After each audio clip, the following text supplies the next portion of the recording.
पता लग्या सी कौन आया बंदे, कुछ पता लग्या? नहीं पता नहीं लग्या, मेरे फादर ने देखा, वो कहते कोई सरदार सीगा वो इत्थों कंध टप के गया। निशान पे ਉਹਨੇ ਕੀਤਾ? हाँ जी, ब्लड ਦੇ ਉੱਤੇ ਨਿਸ਼ਾਨ ਹੈ। ਇਕੱਲਾ ਹੀ ਸੀਗਾ ਉਹ? ਇਕੱਲਾ ਹੀ ਸੀ? ਇਕੱਲਾ ਹੀ ਸੀ ਉਹ? ਅਹੀਂ ਨਹੀਂ ਪਤਾ ਹੁਣ ਕੱਲਾ ਸੀ ਕਿ मतलब ਤੁਹਾਡੇ ਫਾਦਰ ਨੇ ਦੇਖਿਆ? ਮੇਰੇ ਫਾਦਰ ਨੇ ਦੇਖਿਆ ਸੀ। ਮੇਰੇ ਫਾਦਰ ਮੇਰੇ ਡੌਗ ਨੂੰ ਸੈਰ ਕਰਾ ਦਿੱਤਾ।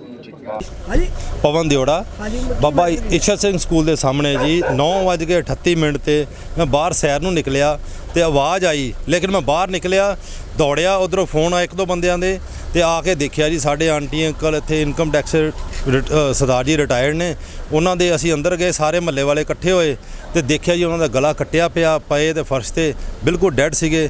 ਤੇ ਮਹੱਲੇ ਵਾਲੇ ਦੱਸਦੇ ਜੀ ਜਦੋਂ ਅਸੀਂ ਰੌਲਾ ਪਾਇਆ ਵਾ ਤੇ ਇਹ ਆਏ ਸੀਗੇ ਬੰਦੇ ਤੇ ਅਸੀਂ ਰੌਲਾ ਪਿਆ ਵਾ, ਚੀਕਾਂ ਸੁਣੀਆਂ ਤੇ ਉਹ ਕੰਧ ਟੱਪ ਕੇ ਦੌੜ ਗਏ। ਉਸ ਤੋਂ ਬਾਅਦ ਦੋ ਬੰਦੇ ਸੀ ਜੋ ਦੇਖਣ ਵਾਲੇ ਕਹਿੰਦੇ ਜੀ। ਕਿਸ ਲਈ ਆਏ ਸੀ ਤੇ ਤੁਹਾਨੂੰ ਕੀ ਲੱਗਦਾ? ਇਹ ਕੁਝ ਨਹੀਂ ਪਤਾ ਲੱਗਿਆ ਜੀ, ਲੇਕਿਨ ਐਡੇ ਸ਼ਰੀਫ ਬੰਦੇ ਸੀ ਵਿਚਾਰੇ। ਉਹ ਅੰਕਲ ਜੀ ਔਰ ਆਂਟੀ ਜੀ ਕਦੀ ਕਿਸੇ ਨਾਲ ਕੋਈ ਗਿਲਾ ਨਹੀਂ, ਕੋਈ ਗਿਛਵਾ ਨਹੀਂ, ਕਿਸੇ ਨੂੰ ਸਤਿ ਸ਼੍ਰੀ ਅਕਾਲ ਵੀ ਕਰਦੇ ਸੀਗੇ ਤੇ ਅੱਗੋਂ ਸਤਿ ਸ਼੍ਰੀ ਅਕਾਲ ਜੀ ਅੱਗੋਂ ਕਹਿੰਦੇ ਸੀਗੇ। ਨਹੀਂ ਉਹ ਬੰਦੇ ਸਰ ਕਿੱਦਾਂ ਇੰਨੀ ਜਿੰਦਾ ਗਰਦਨਾਂ ਕੱਟੀਆਂ ਗਈਆਂ ਸੀ ਦੋਨਾਂ ਦੀਆਂ? ਹਾਂਜੀ, ਗਰਦਨ ਤੋਂ ਅਟੈਕ ਕੀਤਾ ਜੀ। ਕਿਸੇ ਪ੍ਰੋਫੈਸ਼ਨਲ ਬੰਦੇ ਦਾ ਕੰਮ ਹੈ ਜਾਂ ਕਿਸੇ ਮੋਟਿਵ ਨਾਲ ਜਿੱਦਾਂ ਕੀਤਾ ਗਿਆ ਹੁੰਦਾ ਉੱਦਾਂ ਦਾ ਨਜ਼ਰ ਆਉਂਦਾ ਜੀ। ਉਹਨਾਂ ਕੋਲ ਕੋਈ ਹਥਿਆਰ ਵਗੈਰਾ ਪਿਆ ਸੀ? ਨਹੀਂ, ਉੱਥੇ ਉਸ ਟਾਈਮ ਕੋਈ ਹਥਿਆਰ ਨਹੀਂ ਸੀਗੇ। ਸਰ ਕੋਈ ਪਰਿਵਾਰ ਦੇ ਕਿੰਨੇ ਮੈਂਬਰ ਸੀ ਇਹ ਦੋ ਬੰਦੇ ਸੀਗੇ ਜੀ। ਬੇਟਾ ਇਹਨਾਂ ਦਾ ਅਬਰੋਡ ਰਹਿੰਦਾ ਤੇ ਬੇਟੀ ਇੱਥੇ ਸੀਗੀ। ਬੇਟੀ ਨੂੰ ਬਚਾਇਆ, ਉਹ ਵਿਚਾਰੀ ਉਸ ਟਾਈਮ ਉਹ ਕਹਿੰਦੀ ਮੈਂ ਫੋਨ ਤੇ ਗੱਲ ਕਰ ਹੀ ਰਹੀ ਸੀ, ਵਿੱਚੇ ਮੈਨੂੰ ਕੁਝ ਲੱਗਿਆ ਵੀ ਕੁਛ ਨਾ ਕੁਝ ਹੋਇਆ ਵਾ। ਉਹ ਜਦੋਂ ਆਈ ਹੈ ਜਾਂ ਗੁਆਂਢੀਆਂ ਨੇ ਫੋਨ ਕੀਤਾ ਤੇ ਇਹ ਘਟਨਾ ਵਾਪਰ ਚੁੱਕੀ ਸੀ। ਕਿੰਨੇ ਵਜੇ ਦਾ ਵਾਕਿਆ ਸਰ? ਇਹ 9:37-38 ਦੀ ਗੱਲ ਹੈ ਜੀ। ਠੀਕ ਹੈ, ਤੇ ਪੁਲਿਸ ਮੌਕੇ ਤੇ ਆ ਗਈ ਸੀ? ਪੁਲਿਸ ਆ ਗਈ, ਜਦੋਂ ਫੋਨ ਕੀਤਾ ਪੁਲਿਸ ਉਸੇ ਟਾਈਮ ਤੁਰੰਤ ਸਾਰੀ ਪੁਲਿਸ ਉਸੇ ਟਾਈਮ ਪਹੁੰਚ ਗਈ ਜੀ ਮੌਕੇ ਤੇ। ਮੇਰਾ ਖਿਆਲ 10 ਗੱਡੀਆਂ ਪੁਲਿਸ ਦੀਆਂ ਖੜੀਆਂ ਨੇ ਜੀ। ਸਰ ਕੋਈ ਇੱਧਰ ਸੀਸੀ ਕੈਮਰੇ ਲੱਗੇ ਹੋਏ ਜਿਹਦੇ ਦੇਖੋ ਲੱਗੇ ਨੇ ਹੋਏ, ਪੁਲਿਸ ਦਾ ਕੰਮ ਹੈਗਾ, ਜੇ ਉਹ ਅਗਰ ਕਰ ਸਕਦੇ ਟਰੇਸ। ਤੁਸੀਂ ਕਿਸ ਤਰ੍ਹਾਂ ਦੇਖਦੇ ਹੋ? ਇਹ ਕੋਈ ਸਮਝ ਨਹੀਂ ਆਈ ਜੀ ਕੁਝ ਗੱਲ ਦੀ, ਲੇਕਿਨ ਜਿੱਦਾਂ ਨਾ ਬੰਦੇ ਨੂੰ ਕੋਈ ਉਹ ਵਿਚਾਰੇ ਐਡੇ ਸ਼ਰੀਫ ਕਦੀ ਕਿਸੇ ਨਾਲ ਗੱਲ ਵੀ ਨਹੀਂ ਸੀ ਕਰਦੇ ਹੁੰਦੇ ਮਹੱਲੇ 'ਚ। ਬਹੁਤ ਦੇਖੋ ਇੱਕ ਮਹੱਲੇ 'ਚ ਬਹੁਤ ਵੱਡੀ ਵਾਰਦਾਤ ਹੋਈ ਹੈ, ਕਿਵੇਂ ਦੇਖਦੇ ਹੋ ਇਸ ਮਹੱਲੇ ਨੂੰ ਜਿੱਦਾਂ ਸੀਸੀ ਕੈਮਰੇ? ਹੈ ਤਾਂ ਖੌਫ ਵਾਲੀ ਗੱਲ ਹੈ ਨਾ ਜੀ। ਦੇਖੋ ਡੌਗੀ ਨੂੰ ਸੈਰ ਕਰਾ ਰਿਹਾ ਸੀ ਤੇ ਥੋੜੀ ਚੀਕਣ ਦੀ ਆਵਾਜ਼ ਆਈ, ਉਹ ਫਿਰ ਮੈਂ ਛੱਡ ਕੇ ਉਹਨੂੰ ਡੌਗੀ ਨੂੰ ਆਇਆ ਤੇ ਦੇਖਿਆ ਇੱਕ ਮੁੰਡਾ ਜਿਹਾ ਸੀ ਟੱਪ ਰਿਹਾ ਸੀ ਦੀਵਾਰ, ਟੱਪ ਕੇ ਉਹ ਸਿੱਧਾ ਨਿਕਲ ਗਿਆ। ਉਹ ਦੋ ਚਾਰ ਬੰਦੇ ਇਕੱਠੇ ਕਰਕੇ ਦਰਵਾਜ਼ਾ ਖੋਲ੍ਹ ਕੇ ਦੇਖਿਆ ਤੇ ਅੰਦਰ ਖੂਨ ਬਿਖਰਿਆ ਸੀ, ਡੈਡ ਬੋਡੀ ਪਈ ਸੀ। ਸਰ ਕਿੰਨੀ ਕੇਜ ਦਾ ਬੰਦਾ ਹੋਣਾ ਜਿਹੜਾ ਬੰਦਾ ਨਿਕਲਿਆ ਸੀਗਾ ਦੀਵਾਰ ਟੱਪ ਕੇ? 30-35 ਸਾਲ ਤੋਂ ਹੋਏਗਾ। ਤੇ ਸਰ ਕਿੰਨੇ ਬੰਦੇ ਸੀ ਆਟੋ? ਇਕੱਲਾ ਹੀ ਦੇਖਿਆ ਮੈਂ। ਇਕੱਲਾ ਹੀ? ਬਾਈਕ ਵਗੈਰਾ ਗੱਡੀ? ਨਹੀਂ, ਪੈਦਲ ਹੀ ਸੀ। ਤੇ ਕੋਈ ਸ਼ੱਕ ਲੱਗਦਾ ਕਿ ਜਾਣ ਪਛਾਣ ਦਾ ਬੰਦਾ ਸੀ, ਜਿਵੇਂ ਕਿ ਅੰਦਰ ਵਾੜਿਆ? ਮੇ ਵੀ ਜਿਹੜਾ ਜੋ ਲੋਕ ਦੱਸ ਰਹੇ ਸੀ ਹਿਸਾਬ ਨਾਲ ਤਾਂ ਉਹੀ ਹੋਏਗਾ ਜੀ। ਦੀਵਾਰ ਫਾਂਦ ਕੇ ਨਿਕਲਿਆ ਜੀ ਜਾਂ ਗੇਟ ਖੋਲ ਕੇ? ਦੀਵਾਰ ਪਾਂਦ ਕੇ ਜੀ। ਸਰ ਇਹਨਾਂ ਦਾ ਕੀ ਨਾਮ ਹੈ ਜੀ ਜਿਹੜੇ ਮਿਸਟਰ ਲੋਟੇ ਤੇ ਉਹ ਲੇਡੀਜ਼ ਦਾ ਨਾਮ ਕੀ ਹੈ? ਗੁਰਮੀਤ ਅਸੀਂ ਤੇ ਗੁਰਮੀਤ ਕੌਰ। ਤੇਜ਼ਧਾਰ ਹਥਿਆਰ ਨਾਲ ਲੱਗਦਾ ਜੀ ਸਾਰੀ ਵਾਰਦਾਤ ਜਿਹੜੀ ਜੀ ਜੀ। ਨਹੀਂ ਹਥਿਆਰ ਉੱਤੇ ਸੁੱਟਿਆ ਹੈ ਕਿ ਲੈ ਕੇ ਚਲਾ ਨਹੀਂ ਗਿਆ? ਲੈ ਗਏ। ਉੱਥੇ ਕੋਈ ਨਜ਼ਰ ਨਹੀਂ ਆਇਆ, ਉੱਥੇ ਪੁਲਿਸ ਵਾਲਿਆਂ ਨੂੰ ਕੋਈ ਮਿਲਿਆ नहीं। ठीक है जी। बुज़ुर्ग दंपत्ति रहते थे, सुखदेव सिंह गुरमीत कौर, रिटायर्ड लाइफ थी इनकी, कि डॉटर भी पास ही रहती थी। उस समय कॉल कर रही थी, कोई बंदा यहाँ पे आया और उसको इन्होंने अंदर बैठने के लिए अपेरेंटली कहा और बाद में वो इनका कत्ल करके और यहाँ से जंप किया। जब तक आसपास वालों ने आवाज़ सुनी वो पीछे आए, जिससे प्रतीत होता है करीब ये 30 से 35 साल के बीच का कोई आदमी है जो कि सिख दिख का है। उसने पगड़ी पहनी हुई थी, दाढ़ी भी लगती है उसकी, और करीब 5 फुट 5-6 इंच हाइट और अच्छी बिल्ट है उसकी। उसके ऊपर हम लोग काम कर रहे हैं। अभी तक कोई ऐसे विशेष ऐसी चीज़ नहीं लगी जिस वजह से पता चले कि कोई डायरेक्ट इनकी किसी से रंजिश चल रही थी। कुछ 2-3 क्लूज़ हैं, उन पे हम वर्क कर रहे हैं और घर वालों से हम जितने भी हैं और डिटेल्स कलेक्ट कर रहे हैं।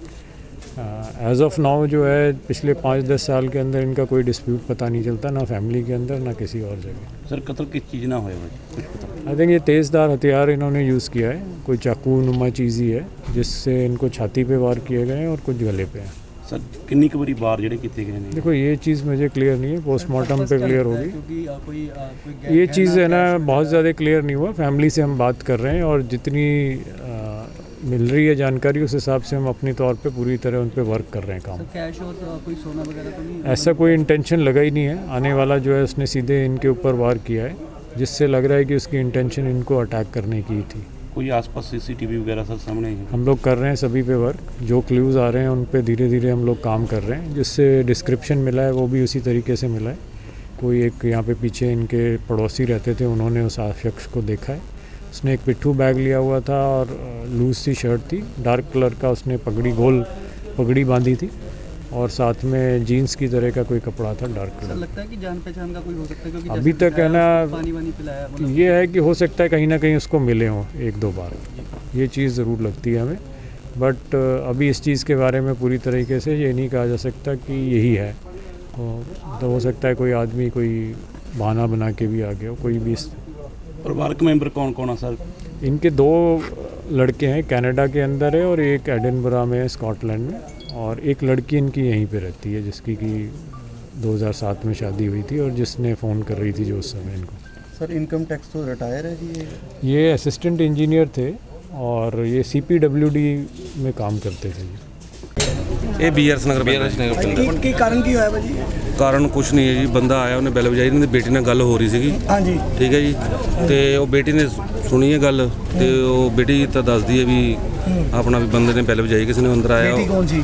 ਬੇਟੀ ਇੱਥੇ ਰਹਿੰਦੀ ਹੈ ਪਿੱਛੇ। ਬੇਟੀ ਗਈ ਅੰਦਰ ਇਹਨਾਂ ਦੀ ਬੇਟੀ ਉਹਦਾ ਨਾਮ ਰੁਪਿੰਦਰ ਕੌਰ ਆ। ਅੱਛਾ ਉਹਦੇ ਨਾਲ ਗੱਲ ਹੋ ਰਹੀ ਸੀ ਆਪਣੇ ਪਾਪਾ ਨਾਲ। ਅੱਛਾ ਉਹ ਯੂਜਲੀ ਕਿਤੇ ਫੋਨ ਕੀਤਾ ਹੋਣਾ, ਉਹ ਫੋਨ ਕਿਤੇ ਔਨ ਕੀਤਾ, ਕਹਿੰਦਾ ਮੈਂ ਤੇਰੇ ਨਾਲ ਗੱਲ ਕਰਦਾ, ਬਾਹਰ ਕੋਈ ਆਇਆ। ਅੱਛਾ ਜੀ ਉਹ ਬਾਹਰ ਗੇਟ ਖੋਲ੍ਹਿਆ, ਅੰਦਰ ਉਹ ਆਵਾਜ਼ ਆ ਰਹੀ ਹੈ ਫੋਨ 'ਚ। ਅੱਛਾ ਉਹ ਕਹਿ ਰਹੇ ਵੀ ਆ ਜਾ, ਤੂੰ ਘਬਰਾਇਆ ਕਿਉਂ ਹੋਇਆ ਨਾ। ਅੱਛਾ ਡੋਟੇ ਸਾਹਿਬ ਕਹਿ ਰਹੇ ਵੀ ਬਹਿ ਕੇ ਗੱਲ ਕਰ ਲੈਂਦੇ ਆ। ਅੱਛਾ ਉਦੋਂ ਬਾਅਦ ਫੋਨ ਬੰਦ ਹੋ ਗਿਆ। ਅੱਛਾ ਉਦੋਂ ਬਾਅਦ ਫਿਰ ਕਿਸੇ ਆਂਢ ਗੁਆਂਢ ਤੋਂ ਕਿਸੇ ਆਂਟੀ ਦਾ ਫੋਨ ਗਿਆ ਅੱਛਾ ਬੇਟੀ ਨੂੰ ਮਿਲੀ ਨੂੰ ਅੱਛਾ ਜੀ ਵੀ ਤੇਰੇ ਮੰਮੀ ਪਾਪਾ ਨੂੰ ਕੁਛ ਟਾਈਪ ਕਰਕੇ ਰੱਖ ਲੈ। ਅੱਛਾ ਉਹਨਾਂ ਨੂੰ ਕਿੱਦਾਂ ਪਤਾ ਲੱਗਿਆ ਫਿਰ? ਉਹ ਇੱਥੋਂ ਭੱਜਦਾ ਦੇਖਿਆ ਬੰਦਾ। ਅੱਛਾ ਭੱਜਦਾ ਦੇਖਿਆ ਕਿੰਨੇ ਚੀਕ ਪਈ ਹੈ, ਬੰਦਾ ਜਾਂਦਾ ਦੇਖਿਆ। 9:30 ਦੀ ਗੱਲ ਹੈ। ਨਿਕਲ ਜਾਣਾ ਫਿਰ। ਕਿੰਨੇ ਬੰਦੇ ਸੀ ਇਹ ਨਹੀਂ ਪਤਾ ਲੱਗਿਆ? 2 ਬੰਦੇ ਕਹਿੰਦੇ ਆ। 2 ਬੰਦੇ ਕਹਿੰਦੇ ਆ, ਇੱਕ ਭੱਜਦਾ ਦੇਖਿਆ ਬੰਦਾ। ਹਾਂਜੀ ਲੱਗਿਆ ਸੀ ਕੀ ਸੀ ਕਨਵੀਨਸ ਕੀ ਸੀ ਕਾਹ ਤੇ ਨਹੀਂ ਤਾਂ ਪੈਦਲ ਗਿਆ ਜੀ, ਪਿੱਛੇ ਪਿੱਠੂ ਬੈਗ ਪਾਇਆ ਸੀਗਾ, ਪਿੱਛੋਂ ਕੰਧ ਟੱਪ ਕੇ ਕੰਧ ਟੱਪ ਕੇ ਇਹ ਕਾਲੇ ਕਾਲੇ ਰਿਟਾਇਰ ਕਿੱਥੋਂ ਹੋਏ ਸੀਗੇ? ਹਾਂਜੀ ਰਿਟਾਇਰ ਕਿੱਥੋਂ ਇਹਦੇ ਸਰਵੇਅਰ ਸੀਗੇ। CBSE ਕੋਈ ਹੁੰਦਾ ਸਰਵੇਅਰ ਸੀਗੇ ਇਨਕਮ ਟੈਕਸ। ਹਾਂਜੀ ਸਰ ਕੋਈ ਜੌਬ ਵਗੈਰਾ ਕਰਦੀ ਸੀ ਫਿਰ? ਹਾਂਜੀ ਕੋਈ ਜੌਬ ਵਗੈਰਾ? ਰਿਟਾਇਰ ਸੀਗੇ। ਬਾਹਰ ਜਾਣਾ ਸੀ ਇਹਨਾਂ ਨੇ ਹੁਣ। ਇਹਨਾਂ ਨੇ ਬਾਹਰ ਜਾਣਾ ਸੀ। ਫੋਰਨ ਚਲੇ ਸੀ। ਫੋਰਨ ਜਾ ਰਹੇ ਸੀ? ਫੋਰਨ ਬਸ ਇਹਨਾਂ ਦੇ 15-16 ਦੀ ਫਲਾਈਟ ਸੀਗੀ ਇਹਨਾਂ ਦੀ। 15-16 ਤਰੀਕ ਦੀ ਇਕੱਲੇ ਰਹਿੰਦੇ ਸੀ ਜੀ। ਭਾਈ ਕਿਸ ਚੀਜ਼ ਤੋਂ ਰਿਟਾਇਰਡ ਸੀ? ਇਨਕਮ ਟੈਕਸ ਸਰਵੇਅਰ ਸੀਗੇ। ਇਕੱਲੇ ਰਹਿੰਦੇ ਸੀ ਇੱਥੇ? ਇਹ ਮੀਆਂ ਬੀਵੀ ਇਕੱਲੇ ਰਹਿੰਦੇ ਸੀ, ਕਿਰਾਏਦਾਰ ਸੀਗਾ ਉੱਥੇ। ਤੁਹਾਡੀ ਡਾਟਰ ਇਨ ਲਾ ਹੈਗੀ ਹੈ ਅੰਦਰ ਕਿ ਕਿੱਥੇ? ਅੰਦਰ ਗਏ ਉਹ FIR ਉਹ ਗਏ ਅੰਦਰ ਗਏ ਨਾ। ਅੰਦਰ FIR ਲਿਖਾ ਰਹੇ ਸਰ ਕੋਈ ਚੋਰੀ ਦੀ ਬਾਤ? ਨਾ ਥੋੜੀ ਦੀ ਬਾਤ ਹੈ, ਥੋੜੀ ਜਿਹੀ ਡਿਵੈਲਪਮੈਂਟ ਹੋ ਜਾਊਗਾ। ਲੜਾਈ ਝਗੜਾ ਵੀ ਸੀ ਇਹਨਾਂ ਦਾ ਕੋਈ? ਇਹ ਲੜਾਈ ਝਗੜਾ ਨਹੀਂ। ਬਜ਼ੁਰਗ ਬੰਦੇ ਕੀ ਲੜਾਈ ਝਗੜਾ? ਬੰਦੇ ਬਹੁਤ ਸ਼ਰੀਫ ਆਦਮੀ। ਬੰਦਾ ਹੀ ਬਹੁਤ ਸ਼ਰੀਫ। ਬਜ਼ੁਰਗ ਬੰਦੇ ਕੀ ਲੜਾਈ ਝਗੜਾ ਹੋਊਗਾ ਦੱਸੋ? ਸੀਸੀ ਕੈਮਰੇ ਦੀ ਬਾਤ? ਸੀਸੀ ਕੈਮਰਾ ਇੱਥੇ ਤਾਂ ਨਹੀਂ ਲੱਗਿਆ, ਆਂਢੀ ਗੁਆਂਢੀਆਂ ਲੱਗਿਆ, ਕਿਤੇ ਆਇਆ ਹੋਊਗਾ। ਉਹਨਾਂ ਦੀ ਹੈਗੀ ਰਿਟਾਇਰ ਹੋ ਚੁੱਕੇ। ਮੋਬਾਈਲ 'ਚ ਕੋਈ ਫੋਟੋ? ਮੇਰਾ ਮੋਬਾਈਲ ਤਾਂ ਹੁਣ ਮੈਂ ਕਾਲੀ ਕਰੀ ਆ ਘਰੇ ਰਹਿ ਅੰਕਲ ਜੀ ਗਿਆ। ਕੀ ਨਾਮ ਸੀ ਉਹਨਾਂ ਦਾ? ਸੁਖਦੇਵ ਸਿੰਘ। ਸੁਖਦੇਵ ਸਿੰਘ? ਸੁਖਦੇਵ ਸਿੰਘ ਲੋਟੇ। ਠੀਕ ਹੈ ਜੀ।